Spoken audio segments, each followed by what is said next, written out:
Imagine you wake up at 3, you train at 4, you go 4 to 6, come home, breakfast, relax, blah, blah, blah. Now you're back at it again, 9 to 11, relax, and now back at it again, 2 to 4, and now you're back at it again, 7 to 9. Look how much more training I have done by simply starting at 4. And that was the most important thing for me, is to leave no stone unturned, get better every single day. And if I lived that way, then over time, I'd have something that was beautiful. But that was my philosophy. It seems like a pretty simple one, but if you live your life to just get better every single day, you do that for 20 years, what do you have? Overall, the idea is a very simple one. And, the Mamba mentality simply means trying to be the best version of yourself. That's what the mentality means. It means every day, you're trying to become better. And it's a constant quest. It's an infinite quest. To me, the mentality is a really simple one in the sense that the confidence comes from preparation. So when the game's on the line, I'm not asking myself to do something that I haven't done thousands of times before. When I prepare, I know what I'm capable of doing, I know what I'm comfortable doing, and I know what I'm not comfortable doing. Right? And so in those moments, if it looks like I'm ice cold or not nervous, it's because I've done it thousands of times before, so what's one more time? So starting at the age of 2, when I first started playing the game, and on and on and on, I always ask questions. I always try to get better every single day, learn more. You'd be surprised, like some people, like my kids at 2 could do a lot of things. Right? At 2, I could dribble a basketball, I could shoot a basketball on the Nerf hoop at the house, and I would go to practice with my father. I would observe my father. I'd sit and watch games with him. A lot of things I learned by being around the game. Right? So by the age of 6, I was already strategizing versus other 6-year-olds. The age of 6, I figured out 6-year-olds couldn't dribble with their left hand. So when I was playing these 6-year-old kids, I would make them dribble with their left because I knew they couldn't. And so they dribble off their foot, I'd pick it up, lay it up. Do it again, dribble off foot, pick it up, lay it up. So at 6 years old, I had 63 points. I just constantly looked for things to learn from, and very observant. The passion came from the love for the game. I loved everything about it, like the smell of the ball, the smell of like brand new sneakers, and like the sound the ball makes when it hits the ground, the ball going through the net, like all those things I love. And so the passion comes from that, because once you have that love, you just want to be a part of this thing all the time. I was born to play basketball, you know what I mean? And I played a lot of different sports, but nothing brought me the sense of peace and of escape, that the game of basketball did. When I need that escape, it's there for me, right? When I need a friend, it's there for me. When I need to vent and don't dunk, and it's there, So the game is absolutely everything for me. I had goals, I had expectations and things I wanted to accomplish, and so like the outside world could not meet that for sure. I knew I wanted to win like 5, 6, 7 championships. That was my goal. For me to come out and say that, people would think I was a lunatic. So no matter what they said or what they threw at me, my expectations were certainly higher. But you can't control that passion, man. Sometimes you just kind of have a fire. You need to keep those flames burning. Man, ain't nothing you can do about it. Like you don't really have much of a choice. Like you wake up in the morning and you go. Even if you tried to dial it back, it'll just build up, and then it'll just like come out 10 times worse than it was before. Can't really control it. There's a quote from one of my English teachers at Lower Merion named Mr. Fisk. He had a great quote that said, "Rest at the end, not in the middle." And that's something I always live by. I'm not going to rest now. I'm going to keep on pushing now. There are a lot of answers that I don't have, even questions that I don't have. But I'm just going to keep going. I'm just going to keep going, and I'll figure these things out as we go, right? And you just continue to build that way. So I try to live by that all the time. What was really your work ethic like, and for how long did you stay disciplined? Well, every day. Since for 20 years. It was an everyday process, and trying to figure out strengths and weaknesses. For example, jumping ability. My vertical was a 40, it wasn't a 46 or a 45.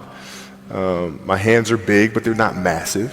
right? So you got to figure out ways to strengthen them so your hands are strong enough to be able to palm a ball and do the things that you need to do. Quickness, I was quick, but not insanely quick.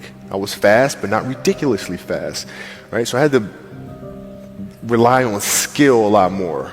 I had to rely on angles a lot more. I had to study the game a lot more.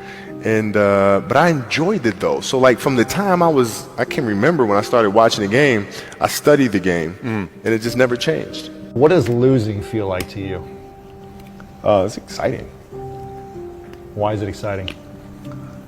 Because it means you have different ways to get better. There's certain things that you can figure out that you can take advantage of, right? Certain weaknesses that were exposed that you need to shore up, right? So it was exciting. I mean, it sucks to lose, right? But the hardest thing is to face that stuff.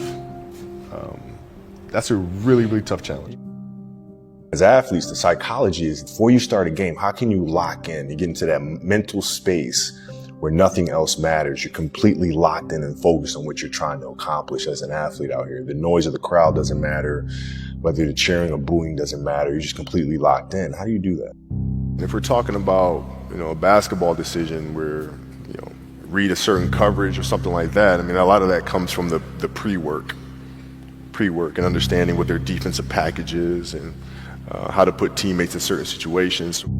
For example, if you look at players nowadays that are charged with taking game-winning shots, or making game-winning decisions, and you look at the play and then you look at it and say, okay, well, that shooter was there, the double team came, and, the player couldn't do anything but pass the ball, right? Well, that's because they didn't do the pre-work. So when you do the pre-work, you understand, okay, this team in this situation likes to run a double team from this particular angle.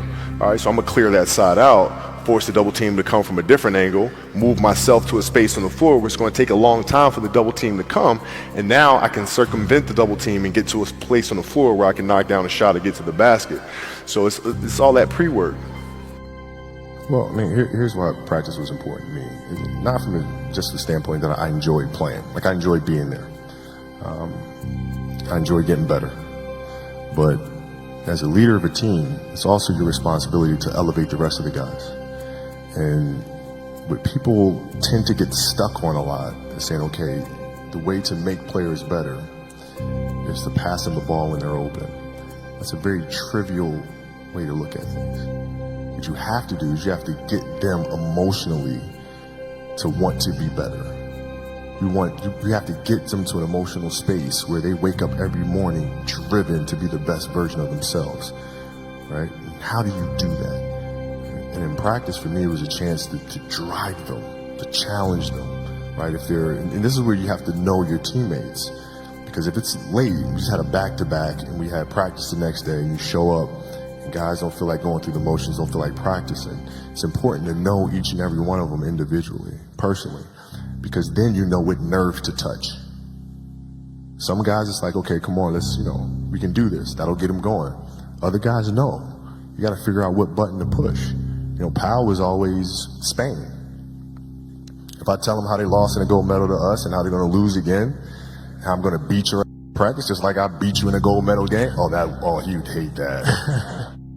But that's what practice was. You have to drive them. You absolutely have to. And if practice is more intense and harder than a Game 7 will be, then a Game 7 will be easy. But if it's not, then that's when teams start folding and capitulating. I think the best way to prove your value is to work, is to learn, is to absorb, to be a sponge. But you always want to outwork your potential.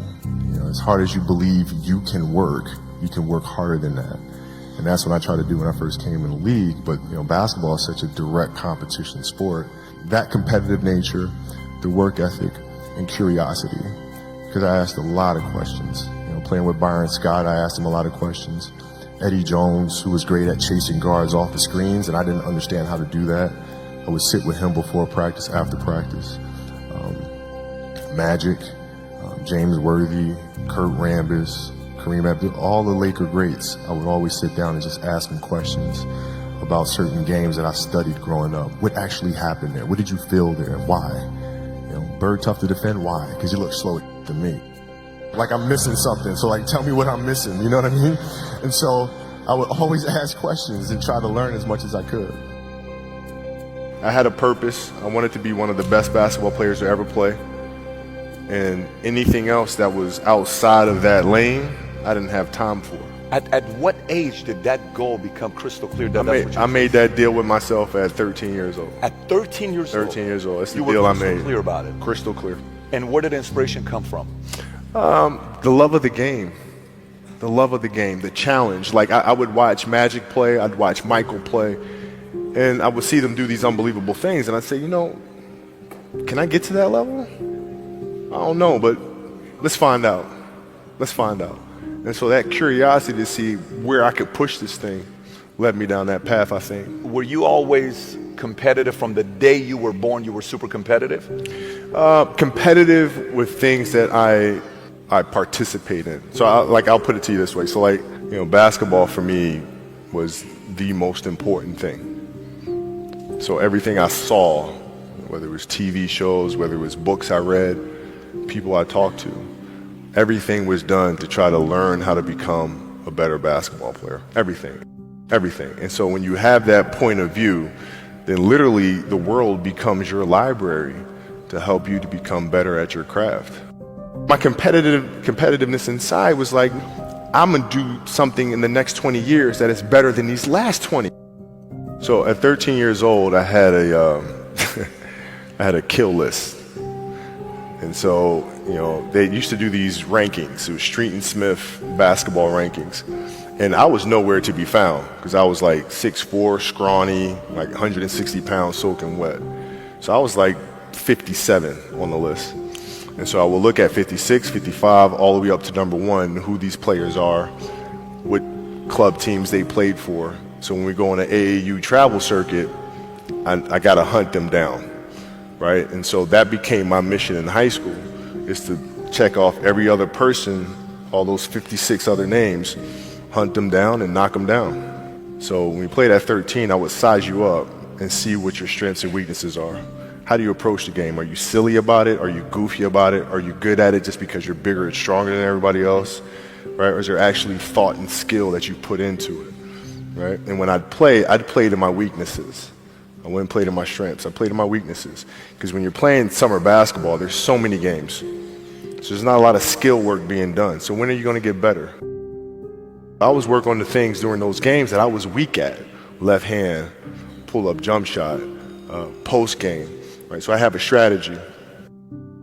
How did you get mentally and emotionally so strong where it doesn't bother you?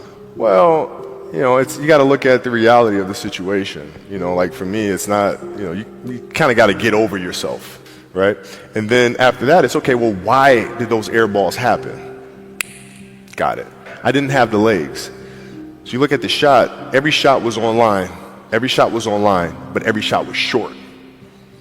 Right? I got to get stronger. I got to train differently. The weight training program that I'm doing, I got to tailor it for an 82-game season so that when the playoffs come around, my legs are stronger and that ball gets there. So I look at it with rationale and say, okay, well, the reason why I shot air balls is because my legs aren't there. I go, well, next year they'll be there. You have to do the hard stuff and watch that game and study that game to not make those mistakes over and over again, just because you weren't brave enough to face it. So you got to deal with it. Face it. Got to deal with it. Face it, learn from it. You don't want to have that feeling again, do you? Right? So you got to really study it, face it. And not to say you'll win the next time you face it, but at least you'll give yourself a better chance. Yeah. It's an obsessiveness that comes along with it. You want things to be as perfect as they can be. Understanding that nothing is ever perfect. But the challenge is try to get them as perfect as they can be. And what can you do? It's in your control. So control what you can. How did you develop that? And when did it start? It started in middle school and high school. Because a lot of the kids that I was playing against were inner city kids. Yeah. And so they're looking at me as if, okay, this kid's soft. They felt like they could try to be physical or try to intimidate me and do all this other stuff, which they couldn't, right? But now I'm saying, okay, well, you're trying to attack me. How am I going to attack you? How can I mentally figure out ways to break you down? How can I show you that, no, I have the edge, right? And so that's when it first started for me, is figuring out how to get the upper hand on an opponent that way. And what would you do to mentally break people down then? One of the things I would do is while everybody would be at the cafeteria, work, eating and doing all sort of stuff, I just go back to the gym. And so that was my way of showing them, yeah, I may be from the suburbs, but you're not going to outwork me. I see a lot of players take vacations with other players that are close friends. And they'll just take vacations just to take vacations, or just hang out just to hang out. Like I never did that. Why not though? Why didn't you do that? Well, because when I retire, I didn't want to have to say, I wish I would have done more. I don't want that. I played games with the flu. I played games with 102-degree fever, man. We had a game against Toronto in 2000, and Vince was tearing the league up. My back was jacked. So I would be in the layup line like, okay, there's a lot of days where you can rest and recover. Today ain't one of them. Your back can bother you any other day. That ain't bothering me today. He gonna have to see me today. I had a summer where I played basketball when I was like 10 or 11 years old, and here I come playing, and I don't score 1 point the entire summer. Not a free throw, nothing, not a lucky shot, not a breakaway layup, 0 points. And I remember crying about it and being upset about it. And my father just gave me a hug and said, listen, whether you score 0 or score 60, I'm gonna love you no matter what. Wow. Now that is the most important thing that you can say to a child. Because from there, I was like, okay, that gives me all the confidence in the world to fail. I have the security there. But to hell with that, I'm scoring 60. And from there, I just went to work. And I stayed with it, and I kept practicing. I think that's when the idea of understanding a long-term view became important. Because I wasn't going to catch these kids in a week. I wasn't going to catch them in a year, right? So that's when I sat down and said, okay, this is going to take some thought, all right? What do I want to work on first? All right, shooting. All right, let's knock this out. Let's focus on this. Half a year, 6 months, do nothing but shoot. All right, after that, all right, creating your own shot, and you focus. So I started creating a menu of things. When I came back the next summer, I was a little bit better. I scored. Yeah, it wasn't much, right, but I scored. And this is 12, 13. 12, 13. And then 14 came around, back half of 13, 14 years old, and then I was just killing everyone. And it happened in 2 years. And I wasn't expecting it to happen in 2 years, but it did, because what I had to do was work on the basics and the fundamentals. Well, they relied on their athleticism and their natural ability. And because I stick to the fundamentals, it just caught up to them. And then my body, my knees stopped hurting. I grew into my frame. Then it was game over. I always dreamed as a kid that, it was possible to score 80 or 90 or 100. I always just had a dream. Like sometimes you lay down in bed and you visualize things. And you just kind of, that's at least how I would go to sleep. I'd lay down, I'd imagine playing for the Lakers, and I'd imagine what the uniforms look like. I'd imagine where we'd be playing, and, the smell of the arena and all sorts of stuff. And I would see myself, getting hot, and score 10 straight points. But in a dream, why would you ever interrupt that? You're not going to have a dream and be like, okay, then he misses his next 6. It's not going to happen. So you just keep dreaming and dreaming and dreaming. And before I go to sleep, I'm at 120 points, And so when you grow up, downloading that into your brain over and over and over. And then, that summer, I made 1,000 shots a day. 1,000. That's on top of weight training and my conditioning. I made 1,000 shots, and they weren't just shots. It were shots that you saw in that game. They were specific shots. It was coming out of the corner, going to the pinch post, footwork in the post, coming off the screen. It was very specific. So when you download that into your system and you go out in the court and you're just executing things that you've done thousands of times before, and you have that dream, then that becomes possible. I come to understand, if I could work that hard every day, being blessed with the physical tools that I have, what would my career be? And I made a promise to myself from that day that I was going to work that hard every single day, so that when I do retire, I have no regrets. Dreams they should be pure. And I think a lot of times when we're born into this world, we actually wind up going backwards. And it seems like the more we mature, the more responsible our dreams become. And the more governors we put on ourselves and our ability to dream and to reimagine And it's always a fight for us parents and, you know, for you guys to make sure that your dreams always stay pure. And so it's not a matter of pushing beyond the limitations or expectations. It's really a matter of protecting your dreams, protecting your imagination. That's really the key. And when you do that, then the world just seems limitless. I think the greatest fear that we face is ourselves, actually. You know, I think it's not anything that's external or anything that's superficial. I think the greatest fear you face is yourself, because you know, we all have dreams, and it's very scary sometimes to accept the dream that you have. And it's scarier still to say, okay, I want that. It's scary because you're afraid that if you put your heart and soul into it and you fail, then how are you going to feel about yourself, right? So being fearless means putting yourself out there and going for it. No matter what, go for it.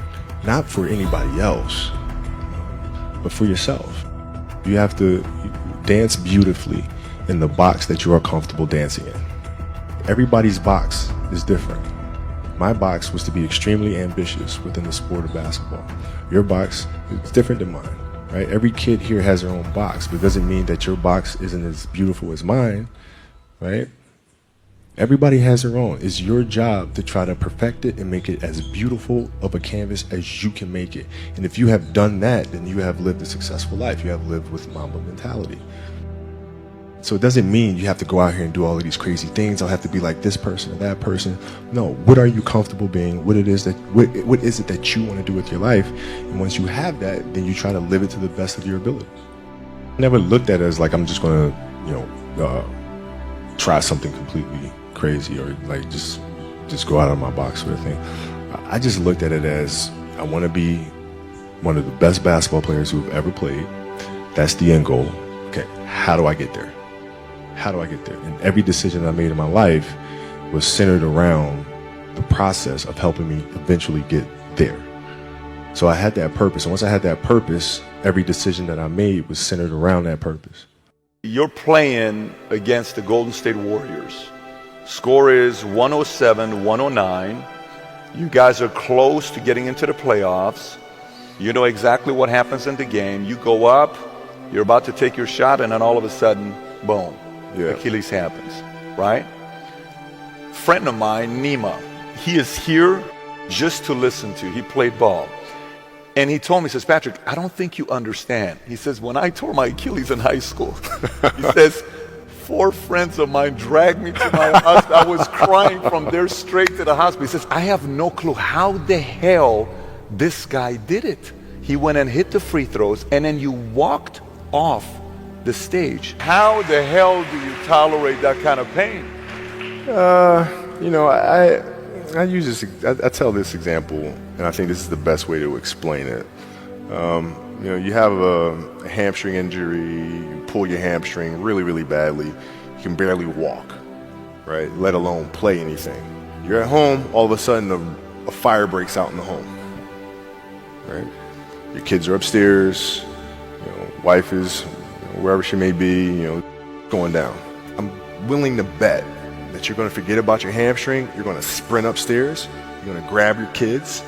Make sure your wife's good. You're getting out of that house. And the reason is because the lives of your family are more important than the injury of your hamstring. And so when the game is more important than the injury itself, you don't feel that injury. Not at that time.